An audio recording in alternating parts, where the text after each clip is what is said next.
Hello everyone, once again I welcome you all in my YouTube channel that is B Scholar in Studies.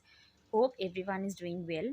So in continuation of CBSE class 12 subject entrepreneurship, today I am going to start with the another topic that is manpower planning from chapter 2. So first of all we will understand the meaning of manpower planning. Manpower planning is one of the most important aspect of a business plan.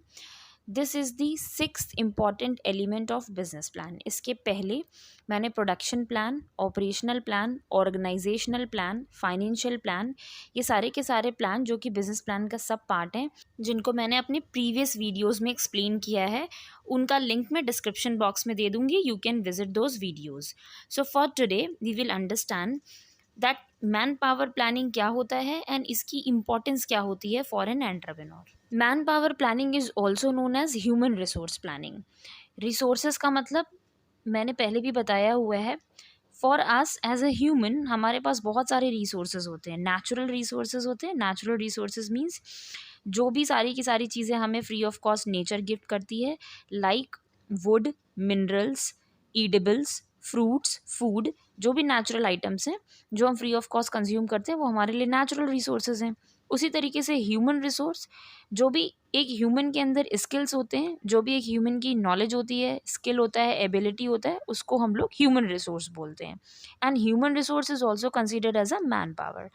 In brief we can say कि किसी भी company के जो employees होते हैं उनको human resource बोला जाता है. They are considered as a asset of any company. Asset का मतलब प्रॉपर्टी. प्रीवियस डेज में मैन पावर को, एम्प्लॉयज़ को या किसी भी कंपनी के स्टाफ को एज अ लाइबिलिटी कंसीडर किया जाता था, क्योंकि उनको सैलरी देनी पड़ती थी. बट नाउ अ डेज जिस तरीके से रेवोल्यूशन आया है in the working culture and the organisation setup, उस हिसाब से आज की डेट में ह्यूमन को, मैन पावर को, स्टाफ को एज अ रिसोर्स कंसीडर किया जाता है और उसकी प्रॉपर प्लानिंग की जाती है, जिसको हम लोग मैन पावर प्लानिंग में स्टडी करेंगे. इट बेसिकली डील्स कि किसी भी कंपनी में जिस टाइम पे जिस भी स्किल सेट के एम्प्लॉयज़ की ज़रूरत हो, उस पॉइंट ऑफ टाइम पे उस तरीके के स्किल सेट के मैन पावर की सप्लाई होनी चाहिए. Means man power planning ensures an organisation that there should be the right kind of people at the right time and at the right place. क्योंकि company चाहे जितनी भी बड़ी हो, बट कंपनी की सक्सेस उसके स्टाफ और उसके एम्प्लॉयज़ पे डिपेंड करती है. अगर किसी भी कंपनी के एम्प्लॉयज़ अपने कंपनी के मैनेजमेंट से सेटिस्फाइड होते हैं, सो उनकी जो प्रोडक्टिविटी होती है, जो एफिशिएंसी होती है काम करने की, वो बहुत अच्छी होती है, पॉजिटिव होती है, जिसका बेनिफिट अल्टीमेटली ओनर्स को मिलता है कंपनी के. So this is very much required कि मैन पावर प्लानिंग बहुत अच्छी तरीके से की जाए, जिससे कि एम्प्लॉय सेटिस्फाइड रहें. Man power planning basically includes the policies related with the recruitment, selection, training and development, termination, increment, retirement policies, and employee welfare plans. Now the next topic is importance of manpower planning. क्योंकि हम इसे business plan के अंदर पढ़ रहे हैं, so for an entrepreneur what is the significance of man power planning. एक entrepreneur को मैन पावर प्लानिंग क्यों करनी चाहिए. So there are several points which are shown on your screen. There are basically three questions. The first is what kind of people are required. The second is how many people are required. The third one is how will they be selected. Means basically man power planning तीन चीज़ों से deal करती है कि किसी भी company में, किसी भी ऑर्गेनाइजेशन में किस तरीके के लोगों की ज़रूरत है. मीन्स किस स्किल सेट के एम्प्लॉयज़ की ज़रूरत है.